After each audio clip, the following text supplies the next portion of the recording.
कक्षा 9 संस्कृत शिक्षण में एक बार फिर आप सभी का स्वागत। आज हम संस्कृत की पुस्तक के अंतर्गत गद्यांश का जो भाग है संस्कृत गद्य भारती, उसके दूसरे पाठ का जो अस्माकं राष्ट्रीय प्रतीकान हमारे राष्ट्रीय चिन्ह हैं, उसमें अब तक हमने राष्ट्रीय पक्षी मोर, राष्ट्रीय पशु व्याघ्र के विषय में बता चुके हैं। अब हम आज राष्ट्रीय पुष्प कमल के विषय में चर्चा करेंगे। आप देखें।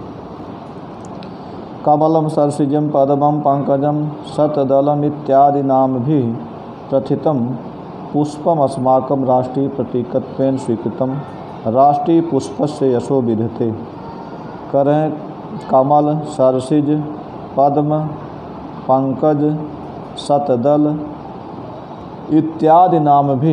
इत्यादि नामों के द्वारा प्रथितः इत्यादि नामों से प्रसिद्ध पुष्पम पुष्प जो है, फूल जो है, अस्माकं राष्ट्रीय प्रतीकत्वेन हमारे राष्ट्रीय प्रतीक के रूप में स्वीकृत है, माना गया है। और राष्ट्रीय पुष्पस्य यशो विधते, जो राष्ट्रीय पुष्प के यश को धारण करता है। कहते हैं कमल, सरसिज, पद्म, पंकज, शतदल इत्यादि नाम वाला प्रसिद्ध पुष्प अस्माकं राष्ट्रीय प्रतीकत्वेन हमारे राष्ट्रीय प्रतीक के रूप में स्वीकार किया गया है। जो राष्ट्रीय पुष्पस्य यशो विधते, जो राष्ट्रीय पुष्प के यश को विधते धारण करता है। तस्य कोमलत्वं मनोहरत्वं विकासशीलत्वं पवित्रत्वं च अभिलक्ष्यु कविभिः तस्य बहुशः वर्णनं कृतम्। उसकी कोमलता, मनोहरता, विकासशीलता और पवित्रता को ध्यान में रखकर ही कवियों ने तस्य उस पुष्प की बहुशः वर्णनं कृतम्, अनेक प्रकार से अनेक बार वर्णन किया है, कह रहे हैं कि तस्य कोमलत्वम, उस पुष्प की कोमलता, मनोहरता, विकासशीलता, पवित्रत्वं च और पवित्रता को अभिलक्ष्य ध्यान में रखकर कवियों ने तस्य बहुशः वर्णनं कृतम्, उसका अनेक प्रकार से वर्णन किया है। न कश्चिद महाकवि संस्कृत भाषायां हिंदी भाषायां वा विद्यते एनेतस्य पुष्पस्य महात्म्यं न गीतम्। कह रहे हैं कि संस्कृत भाषा अथवा हिंदी भाषा में ऐसा कोई कवि नहीं है एन जिसने एतस्य पुष्पस्य महात्म्यम, इस फूल के महात्म को, उसकी महिमा को न गीतम, न गाया हो, अर्थात इसका वर्णन न किया हो। कह रहे हैं कि संस्कृत भाषा अथवा हिंदी भाषा में ऐसा कोई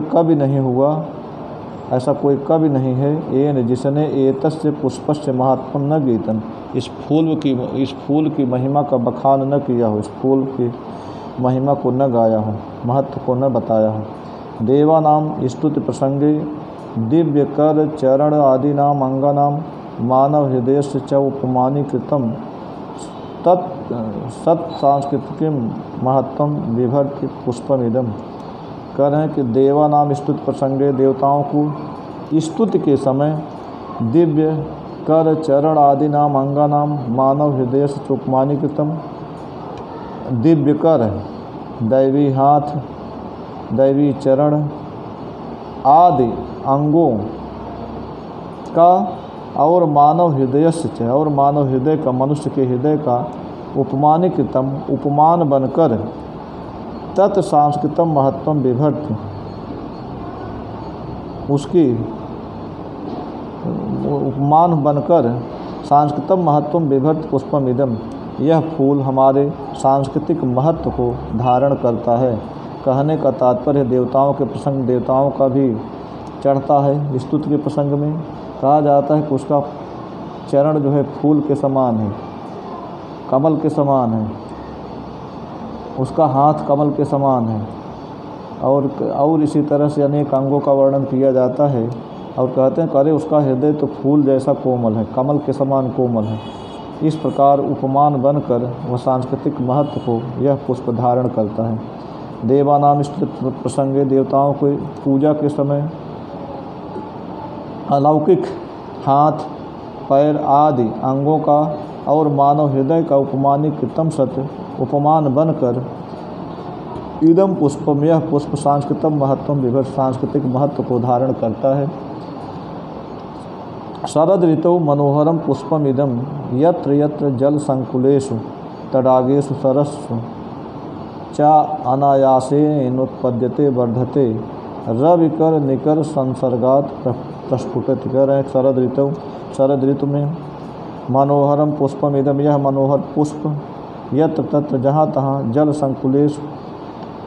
संकुलेश जहाँ तहाँ जहाँ जल इकट्ठा होता है पानी से भरे हुए गड्ढों में, तडागेश तालाबों में, सरस सरोवरों में और सरोवरों में अनायासेन उत्पद्यते अनायास ही उत्पन्न होता है, बढ़ता है।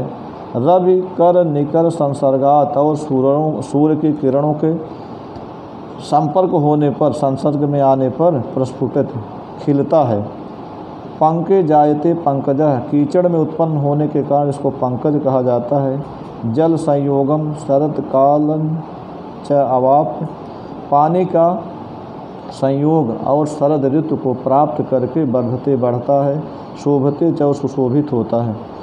तथैव कस्मिंचित कुले इसी प्रकार किसी कुल में जाता है उत्पन्न जनः व्यक्ति सौविध्यम उपयुक्तावसरं च लब्ध्वा सुविधा और उचित अवसर पाकर वर्धितुम क्षमत एव बढ़ने में आगे बढ़ने में समर्थ होता है।